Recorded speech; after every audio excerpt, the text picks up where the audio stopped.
everyone. This is the Gardening Guru, and welcome to Grow Where You're Planted. Today, we're going to take a look at seed catalogs.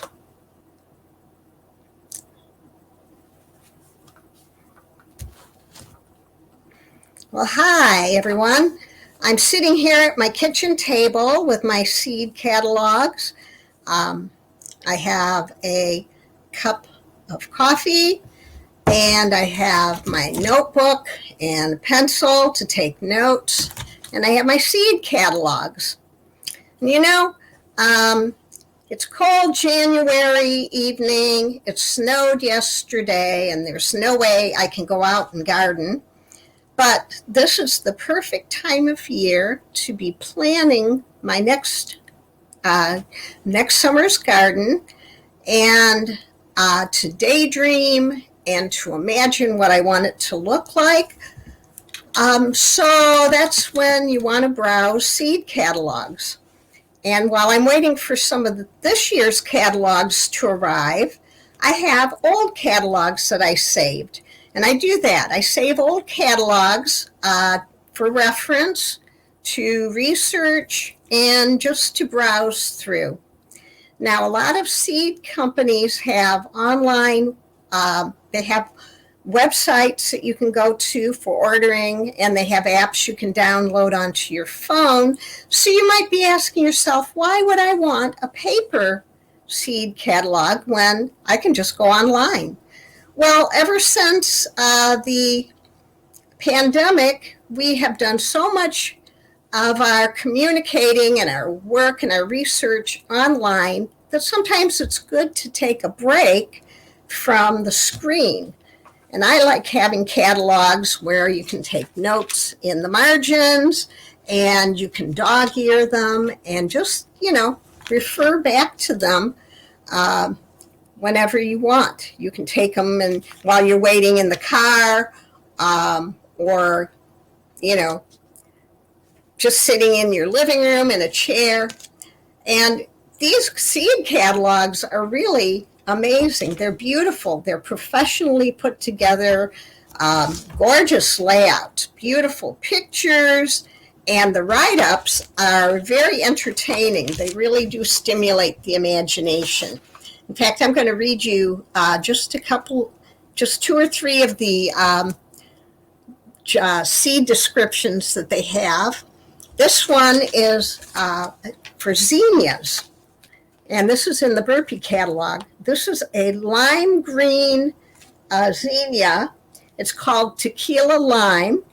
It's a Burpee exclusive.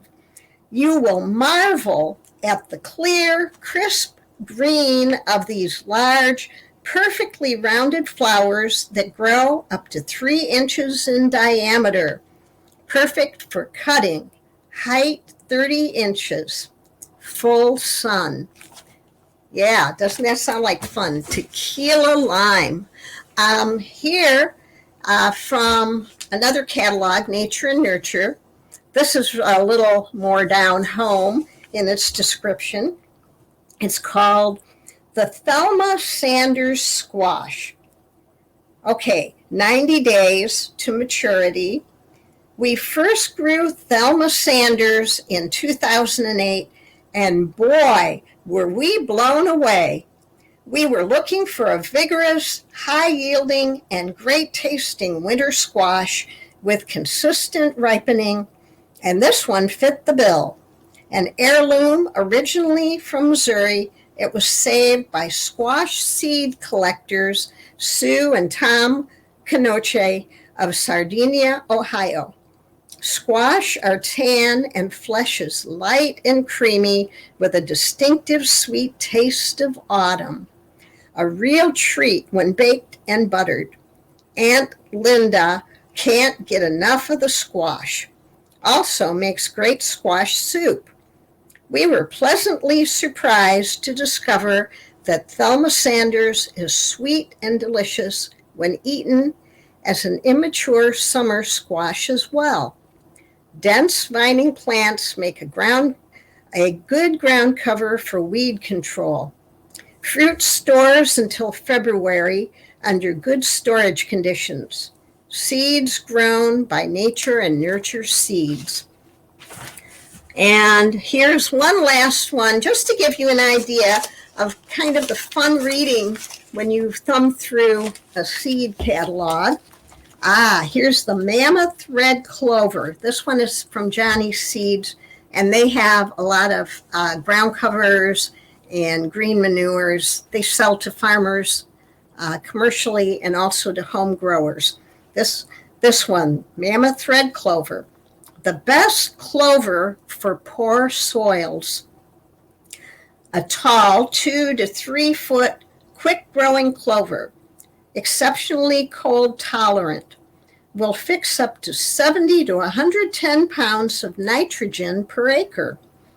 The long tap roots loosen soils and mine phosphorus and other nutrients from deep in the soil. Inoculate with number 9511 for best performance. Average 238,000 seeds per pound. Now, you don't have to buy that many seeds. You can buy a quarter pound, anything up to 50 pounds. So that gives you an idea, some of the fun writing that goes into these seed catalogs. Now, one of the first things you're going to notice about seed, when you look through a seed catalog, is the great variety that is being offered by the different types of plants. You have, what we're going to do right now in a minute is I'm going to look at 3 of the most popular plants that people purchase for vegetables. But what you want to look at here, many of our supermarket vegetables are hybrids, and that means that they've been crossbred, different varieties, to create uniformity of size, texture, color, and taste. This is what you find in the supermarket quite often. But that means that there's less variety. So when you grow your own vegetables and fruits and herbs and flowers at home, you're going to have more variety by going with heirloom and traditional. So now, give me a second here. This is all experimental, folks. I'm learning some new techniques as we go along, so you have to bear with me as I make my way through all of this. Now, the ancient farmers were some of our first scientists. They performed selective breeding on different wild plants to get desired traits. And varieties of traditional and heirloom plants were developed by the indigenous people that were suited to their particular regions, their climate, their soil condition, and rainfall. So this biodiversity and preservation of plant species, the biodiversity was created for the best success in those areas. Now, let's see. Let's take a look here at 3 popular plants. The first one is tomatoes. There are 7 basic categories of tomatoes, including your cherries, your Romas, heirlooms, and beefsteak types. There are 15,000 known tomato varieties being actively grown around the world, and 3,000 are heritage and heirloom. Now, the Incas were masters of plant domestication, and especially potatoes. They developed 3,000 distinct varieties of potatoes from 8 species of toxic tuberous weeds. And now over 4,000 varieties of native potatoes are grown in the Andean highlands of Peru. And there are also over 180 wild potato species that you wouldn't want to eat, but they are great for the important biodiversity that they bring. Now, corn was so valuable to the early settlers that they used it for money. Mexico has 59 varieties of indigenous corn, and Peru has 55 varieties. In contrast, the United States grows under 10 varieties, the most common being yellow corn. In Peru and Mexico, one can find corn of all different shapes, sizes, and colors being grown for table consumption, popcorn, and flour. And as you can see from these pictures, they come in every color of the rainbow, including white and black. Now, what I like about seed catalogs is that they are great for keeping for reference. And we're going to take a look here in a minute at some of those. Keeping your old seed catalogs. You can share them with your friends. You can look back for reference. If you're into visioning boards, you can cut out some of those and put them on your visioning boards. Kids can use them if they're planning their little gardens, to actually take the pictures and create their little gardens out of them. So, they're fun to hang on to. What we're going to look at now is some of the keys and legends that you might find in the various seed catalogs, and they show you the symbols that are being used, the abbreviations for things like disease resistance, and they also have sidebars, graphs, charts in these seed catalogs. So let's take a look at some of these right now. One of the things that they will reference is sun or shade, and this is important when you're planning your garden where you want to place those plants. Heirloom or traditional, this tells you the source of the seed, how it was pollinated. Also, you have your life cycles. Is it an annual? Is it a perennial? And your moisture requirements. Is it drought resistant? Does it require a lot of water in the soil? Also, you might find what the certifications or the affiliations are. What I like with Johnny's seeds is they have these sidebars, also disease resistance. That's also, you have your days to maturity, your plant size and spacing. You might have an illustrated graph that shows, like here, the different sizes of the different carrot varieties. And all of these things are important when it comes to planning your garden, because these are important as far as knowing where to plant your plants, whether it's going to be soil that needs a lot of watering. All that kind of thing goes into it, and seed catalogs want you to have success with your plants. So they provide you this information. So when you're planning your garden and you want to find a variety that works for your yard, you'll find it in the catalogs. Now, seed catalogs, the seed companies are also very, it's really interesting with seeds because they're not just a little thing that you put in the ground. There's a lot of interesting stories with seed catalogs and the seed companies. Okay, before we take a look at some of them, I want you to know that there are politics and controversy, scandals, seed company acquisitions, all these things are really interesting to study when it comes to seed catalogs. Yeah, seed sovereignty, like who owns the seeds. That's an important thing to know, because if you want to save those seeds in the future, you have to know, was this open source seed that I can save it? Were there patents taken out on those seeds? All these things are going on behind the scenes. So let's take a look at some of these seed companies now and their catalogs. Here is the first one of our oldest, and this is kind of like the standard for seed catalogs.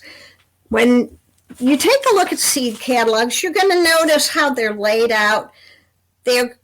Many of them will put their new seeds for this year, their new plants, to just kind of like, oh, look, this is brand new. You might want to try this out. And how they arrange their catalog shows you what their priorities are.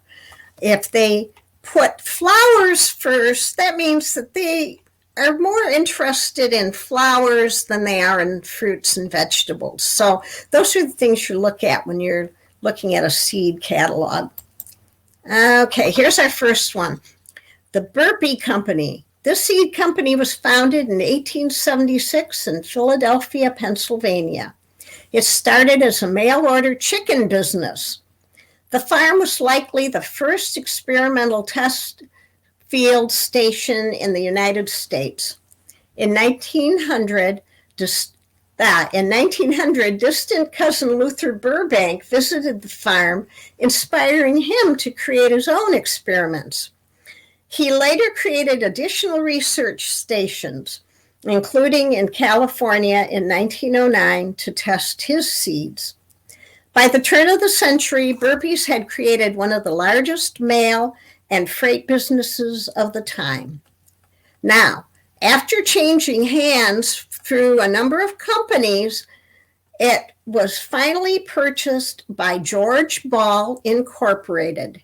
And now the seeds Burpee produces are almost exclusively grown in California. So there's with the acquisitions, seed companies change hands, different companies buy them up. In a lot of cases, you might want to see if it's who has purchased that company. Like some of these big seed companies go out and they buy up the smaller seed companies. And you want to know, how are they sourcing those seeds? Okay, so here's the next company that we're going to look at. Nature and Nurture Seeds. This one doesn't have a 2021 catalog, paper catalog. It's just online now. And so I'm hanging on to my old seed catalog for that very reason. Now I'm talking about this company, however, because they're located out of Ann Arbor. And they grow over 50% of their seeds on their own certified organic farm. They also purchase seeds from a network of independent organic seed growers. The names of the growers are listed at the end of the seed variety descriptions, just like when I read about the squash plant and where they acquired those seeds from. They also are a part of the OSSI, that is the Open Source Seed Initiative. So now, what is the OSSI? The OSSI, or Open Source Seed Initiative, is a nonprofit organization formed by a group of plant breeders, farmers, seed companies, and sustainability advocates who want to free the seed. Their mission: to maintain fair and open access to plant genetic resources worldwide in order to ensure the availability of germplasm to farmers, gardeners, breeders, and communities of this and future generations. Why? Because over the past several decades, seed patenting by multinational companies has skyrocketed. And that's including, okay, all types of seeds have been patented. Can you believe that? Patenting seeds. And that's not just GMO seeds. Now, what happens when you patent a seed, that takes the seeds out of the hands of the public, which is you and me. So if you purchase a patented seed, you sign a contract saying that you're not going to save that seed and replant it the next year. If you want more of it, you have to purchase it from that company or from that producer. And this puts it under corporate control. Now, patented seeds cannot be saved. Okay, I read all of that. And here's the thing. When you purchase seeds from someone like Nature and Nurture, the breeders, like you and I, who are planting the seeds, commit to making your varieties available with the pledge, which ensures that the seeds will remain unpatented. In other words, you can't buy those seeds and then rush out and take a patent out on them. You keep them in the hands of the public. And what that means is you have the freedom to save or grow seed for replanting or for any other purpose. The freedom to share, trade, or sell the seed to others. The freedom to trial and study seeds and to share or publish information about it. And the freedom to select or adapt the seed, make crosses with it, or use it to breed new lines and varieties. And this is really important because this is how we develop our varieties, is to keep it in the hand of breeders, whether it's farmers or home growers. When you have a patented seed, universities can't even research those seeds and study them because they're under a patent. So when you buy, grow, or breed the OSSI varieties, and when you pass the pledge along with the seed, you're protecting, extending, and perpetuating these 4 essential seed freedoms. So, see, there's this whole thing about seed sovereignty. See, who owns the seeds? Which is kind of a strange thought when you think about it. I mean, who owns nature? Okay, so now let's take a look at another company here. Actually, this isn't really a company. This was a network that was set up originally. And here we go, Seed Savers Exchange. Now, this 2021 catalog is a far cry from the original homespun catalogs of the 70s and 80s. This company was founded in 1975 by Kent Wheely and his then wife, Diane Wheely, as a means of preserving his father-in-law's heirloom seeds. Remember, members grew seeds to preserve and to share with others. At one point, the Seed Savers Exchange became entangled in a controversy, and I won't go into details of that now, but if you're curious, you can Google it, and it makes quite a story, and it involves who can save those seeds, who has access to those seeds. So let's see here. They have a mission statement. The Seed Savers Exchange stewards America's culturally diverse and endangered garden and food crop legacy for present and future generations. We educate and connect people through collecting, regenerating, and sharing heirloom seeds, plants, and stories. And Diane Wheely is still a special advisor on their board.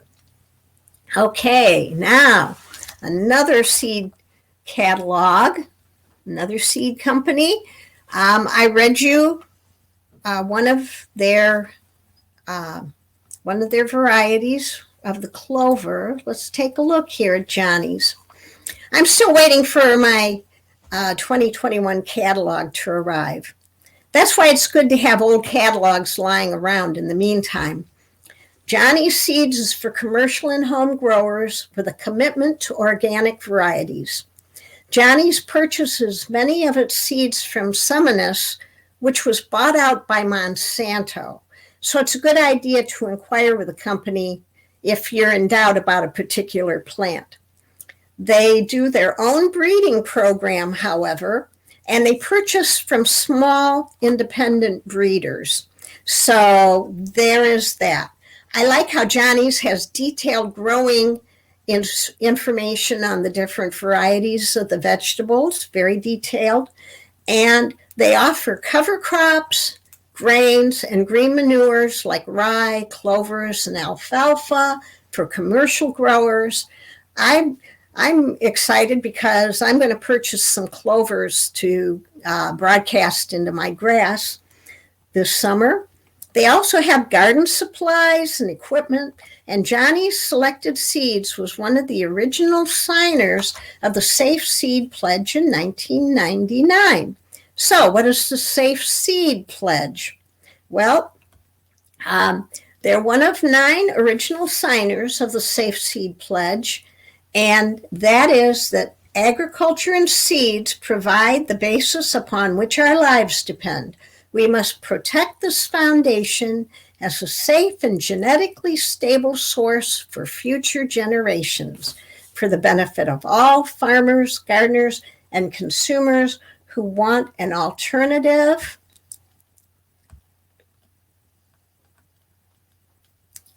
We pledge that we do not knowingly buy, sell, or trade genetically engineered seeds or plants.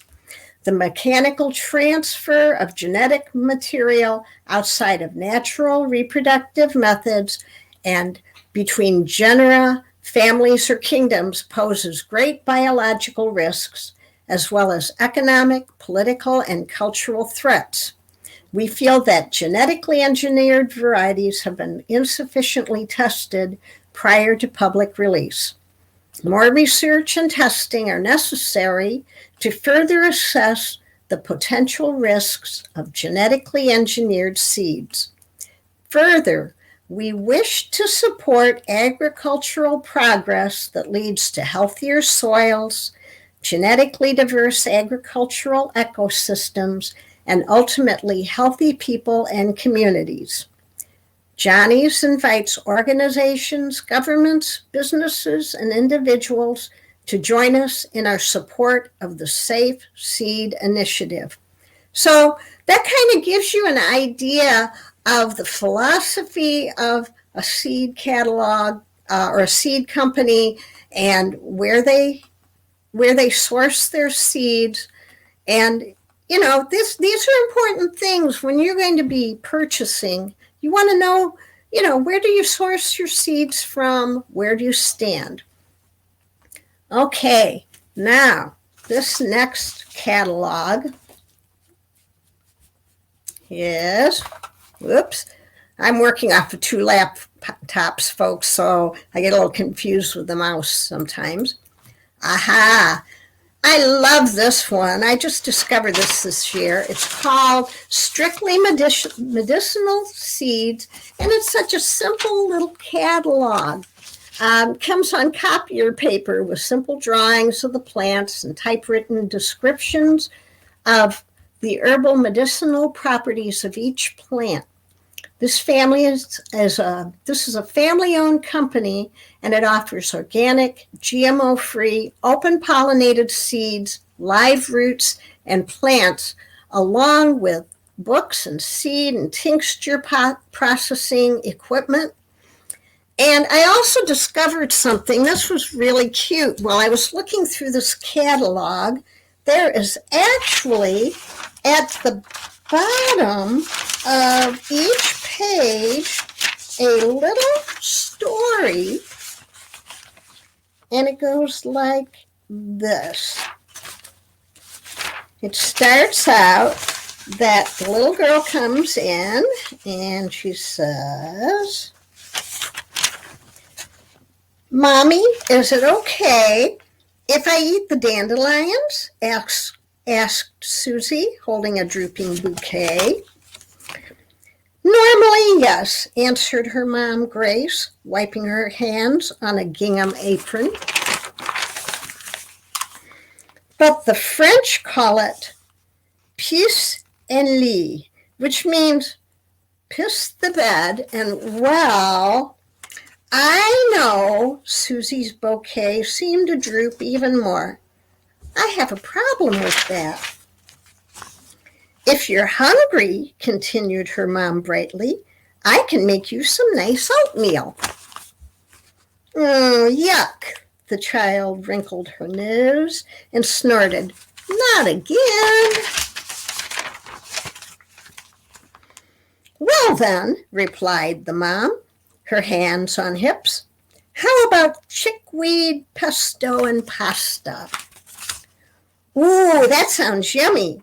I'll gather the chickweed, but what should I do with these flowers?" "Maybe give them to the ducks," said her mom. "We won't mind if they pee the bed." They laughed. The little girl skipped toward the chickweed patch with the bowl in hand. And if you want to find out what happens in the story, you're going to have to go and order a copy of this catalog from their website, Strictly Medicinal. The catalog is free, like all these catalogs are free. And it's just a fun little catalog that I think you would really enjoy it. And it has a lot of interesting information in it. I will probably be ordering some of their plants. I'm especially interested that they have elderberry plants. So there you go, Strictly Medicinal. And now we have one last catalog that I want to look at. I want to let you know that there are like dozens and dozens of seed companies out there. I'm only showing you a sampling of some of these seed catalogs. And if you go online and you Google seed companies, you will be able to pull them up and decide maybe I want to check out this company or that company. So I'm not really endorsing any companies in particular, but just to give you a sampling and an idea of what is out there. So here we are, our very last catalog we're going to look at tonight. Oops, and this one is called Baker Creek Heirloom Seeds. And this company is committed to preserving diversity of the world's heirloom seeds. The founder, Jer Gettle, and his wife Emily traveled the globe with their children in search of rare offerings. Jer started the company in 1998 when he was 17 years old. And now the company offers 1,300 varieties of vegetables, flowers, and herbs.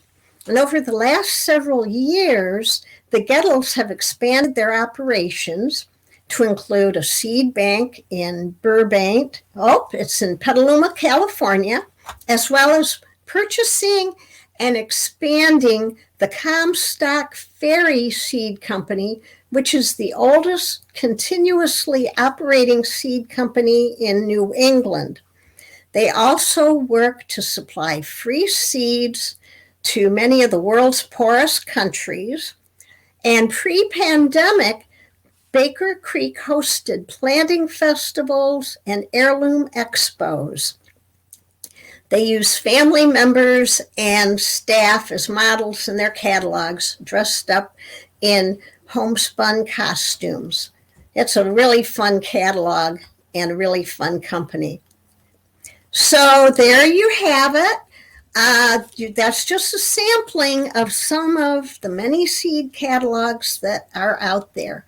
Now, as rewarding as browsing seed catalogs is, keep in mind that this year, because of the pandemic, many people have decided that for food security, they want to grow uh, their own vegetables and fruits, etc., and are putting in gardens. So there's a real heavy demand on seed companies to fill those orders. And so your best bet is to go online and place your order, so that you eliminate that long wait for the mail. But if you find that some of the popular varieties are selling out when you go online, this is a good opportunity where you might want to experiment with some of the lesser known varieties, some of those interesting and cool ones that you find in the catalogs. And in the meantime, you can sit and browse and dream and daydream and plan for this next summer. So there you have it. I hope you enjoyed my program. Remember, folks, whenever possible right now, stay safe at home and to grow where you are planted.